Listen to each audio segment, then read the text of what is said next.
चलो. मला माहिती आहे या वर्षीपासनं राज्यसेवा मुख्य परीक्षेचा जो पॅटर्न आहे, तो डिस्क्रिप्टिव्ह स्वरूपात झालेला आहे, वर्णनात्मक स्वरूपात झालेला आहे.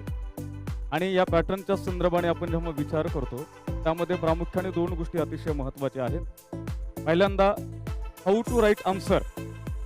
उत्तर लेखनाची शैली कशी असायला हवी, उत्तर लेखन कसं करायला हवं आणि उत्तर लेखनामध्ये आपल्याकडे असलेला जो डेटा आहे, इन्फॉर्मेशन आहे, त्या इन्फॉर्मेशनची मांडणी आयोगाला अपेक्षित असलेल्या किंवा प्रश्नाचा जो की टोन आहे, त्या प्रश्नामध्ये जे कीवर्ड असतात, त्या कीवर्डनुसार उत्तर लेखनाची आपली स्टाईल काय असायला हवी.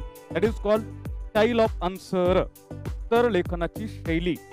आणि मग उत्तर लेखनाची शैली त्या प्रश्नामध्ये असलेला जो कीवर्ड असतो, त्या कीवर्डनुसार त्या उत्तर लेखनाची शैली बदलत जाते. मग